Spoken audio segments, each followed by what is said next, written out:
Hello, welcome to this Saturday morning episode of Lost in the Pond, and guess what? I've reached a couple of milestones recently, one of which is the channel recently surpassed 6,000 subscribers, so hello to you new 2,000 since I did a video about the 4,000 that had come, and welcome. And the other milestone is that I've now lived in the city of Chicago for a year, 1 year in Chicago. It's whizzed by like that. So I thought it'd be useful for me and potentially for you, I don't know, to talk about 6 things that I've observed in the past year. I don't know why I chose 6. It just seems like a good... The number 5 is very cliche in these top lists, so 6 it is.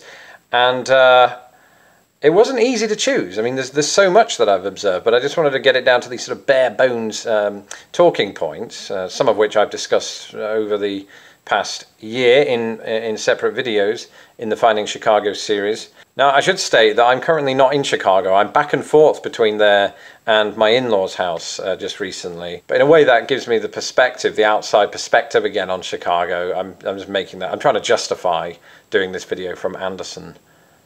Anyway, here's the top 6.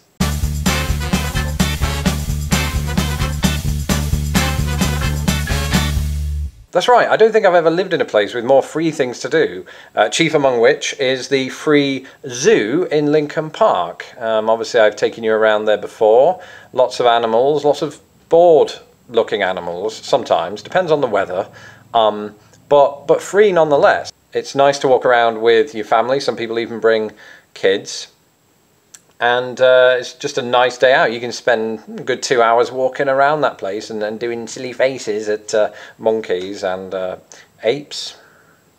So that's one place. I went to see a free outdoor showing of Grease last year. It was the film, so it was a bit weird. So there were just sort of 2,000 of us just sitting back watching a screen while some of us had failed to put on sunscreen. But I say some of us, I know of one person that forgot. So, you know, it doesn't really get any better than that, does it? I mean, it does. You could show Star Wars or most other films, but it was just a nice atmosphere. Everyone was out in the sun with the drinks. The drinks weren't free. They were really expensive. But still, you don't complain when you're getting a free movie and a sunburn.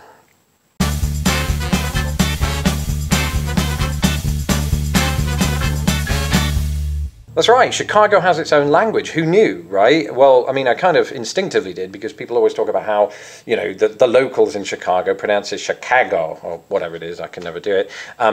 But having lived here and worked with some local natives, if I may, they pronounce words like that as dat, which is adorable. It's the greatest thing ever. It's true dat, right?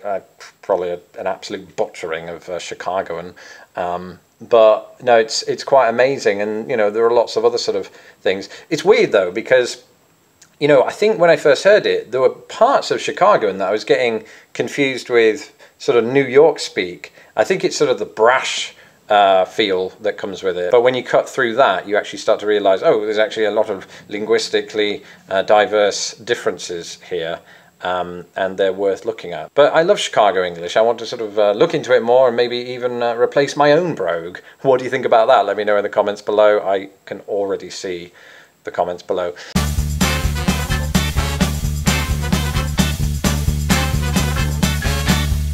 It's not a war zone, or at least it's not the war zone that the media paints it to be. Yes, sure, there are murders in this city, and they've risen a bit in the last year or so.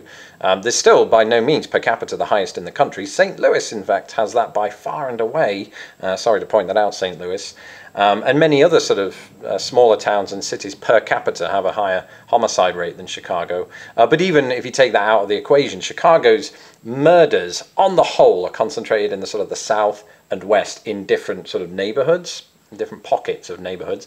Whereas in the kind of the north area where I live, and central Chicago, it's like paradise. Paradise is probably overdoing it, but it does not feel crime riddled at all. You can walk around very safely. And honestly, I feel safer in the downtown Chicago area, wherever you sort of denote that to be, than I would have in Indianapolis, quite frankly. I know that just prior to moving to Chicago, in fact, I looked up the per capita homicide statistics on this. Looked into it very clearly. And Indianapolis actually had a higher per capita murder rate than Chicago. I think that might have shifted one place since because of the craziness that was 2016. But I will say this, I feel very safe there. And, you know, it's like anywhere, you know, if you're living in London, I don't know why I'm speaking like an elderly aristocratic gentleman all of a sudden. I'm out of my element. But if you're living in London, you know, if you know where to go, you're going to be fine. Paris, the same. Michigan's not a city. Detroit. Anywhere. I don't know about Detroit. I've never been. But I'm just assuming that there are places where you can walk around and it's fine.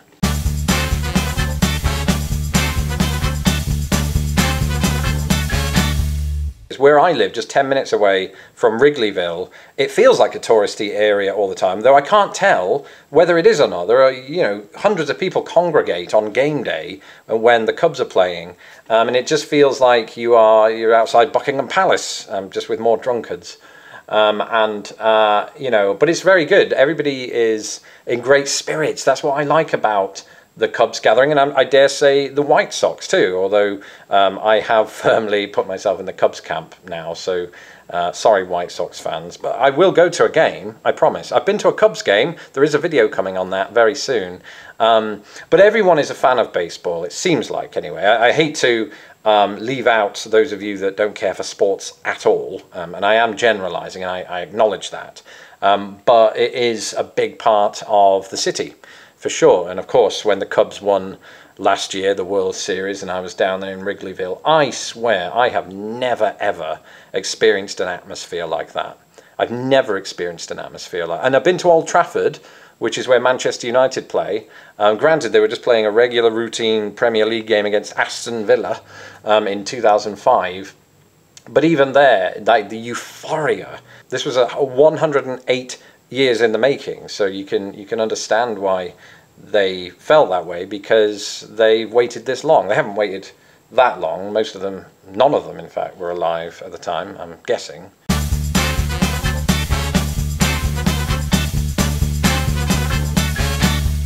And on the subject of sports and activities in general, it was very welcoming to realise that Chicago is actually a very fine cycling city.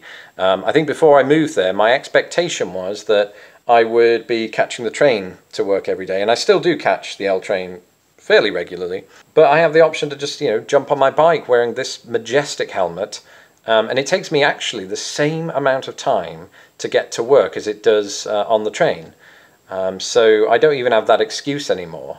And of course you see me here on the Lakeshore Cycle Path, which of course you have to share with other cyclists and pedestrians, sadly, but it's rather nice because you don't have to worry, of course, about traffic. I could, in theory, cycle all the way down this to work. It's a good sort of 7-8 mile trek once I get there. But I don't mostly, in fact. I do this if I'm looking for sort of a recreational trek on the weekends, but I actually take the route of Clark Street and then Wells to work, so I'm having to share it with traffic, which is not as bad as you'd think it is. Most of the way there's cycle lanes on the road, and even if there's not, there seems to be this general understanding, though there have been exceptions, which, you know, Chicagoist or the Chicago Tribune will be quick to point out, of people dying at the hands of trucks, not to get morbid on you. But for the most part, I think there is this understanding from motorists that cyclists have this sort of stretch of the road and will let you go and it's all good, except for taxis. Taxis are the worst. If you're a taxi driver in Chicago, A, I apologise, and B, screw you. No, don't take that offensively. You always honk at me, every one of you. I don't know why that is. So I'll be putting in a strongly worded message to your manager if you leave your manager's phone number in the comments below. I don't know any taxi driver or person that would do that. Okay, so on to the final entry in this list.